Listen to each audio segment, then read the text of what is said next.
জাতীয় সংসদের মাননীয় স্পিকার মহোদয়ের সহধর্মিণী গতকাল ইন্তেকাল করেছেন। তার আত্মার মাগফিরাত কামনা এবং যশোর ৬ নির্বাচনী এলাকার মাননীয় সংসদ সদস্য জনাব মোহাম্মদ মুক্তার আলী মহোদয়ের মা আজ সকালে ইন্তেকাল করেছেন। তাদের উভয়ের আত্মার মাগফিরাত কামনা করে দোয়া পরিচালনা করার জন্য আমি মাননীয় চিফ হুইপ মহোদয়কে অনুরোধ করছি।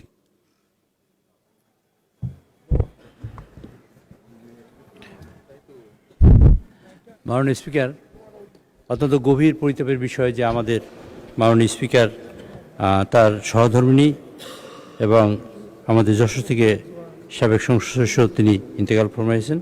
আমরা তাদের সকলের জন্য সংসদ সদস্যের মা তিনি ইন্তেকাল ফরমাইছেন, আমরা তাদের সকলের জন্য দোয়া করি। আল্লাহ আমিন। রব্বানা আতিনা ফিদ দুনিয়া হাসানাতাও ওয়া ফিল আখিরাতি হাসানাতাও ওয়া কিনা আযাবান নার ওয়াদখিলনা জান্নাতা মা'আল আবরার ইয়া আজিজ ইয়া গফফার। রব্বানা যালামনা আনফুসানা ওয়া ইল্লাম তাগফির লানা ওয়া তারহামনা লানাকুনান্না মিনাল খাসিরিন। রব্বুল আলামিন, যারা পৃথিবী থেকে বিদায় নিয়েছেন, মেহেরবানি করে আপনি তাদের বেহেশতের উচ্চ মাকাম দান করেন আল্লাহ। আমাদের স্পিকারের সহধর্মিণী পৃথিবী থেকে বিদায় নিয়েছেন, রব্বুল আলামিন আপনি তাকে জান্নাতবাসী করুন আল্লাহ। তার সকল গুনাহ খাতা মাফ করে দিন আল্লাহ। রব্বুল আলামিন, আজকের মাস এই স্বাধীনতা ঘোষণার মাস, এই স্বাধীনতা ঘোষণা দিয়েছিলেন আমাদের শহীদ রাষ্ট্রপতি জিয়াউর রহমান।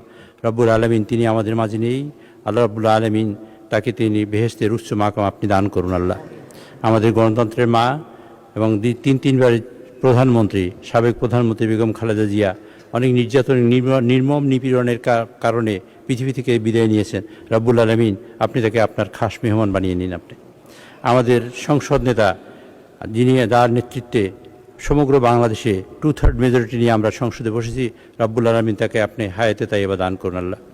সুবহানা রাব্বিকা রাব্বিল ইজ্জাতি আম্মা ইয়াসিফুন ওয়া সালামুন আলাল মুরসালিন আলহামদুলিল্লাহি রাব্বিল আলামিন। রব্বুল আলামিন আমাদের সকল সংসদ আপনি কবুল করেন আল্লাহ। রব্বুল আলামিন আমাদের সংসদ আমরা যেন গণতন্ত্র প্রতিষ্ঠা করতে পারি তার জন্য আপনি সকল আঞ্জাম তৈরি করে দিন আল্লাহ। সুবহানা রাব্বিকা রাব্বিল ইজ্জাতি আম্মা ইয়াসিফুন ওয়া সালামুন আলাল মুরসালিন আলহামদুলিল্লাহি রাব্বিল আলামিন।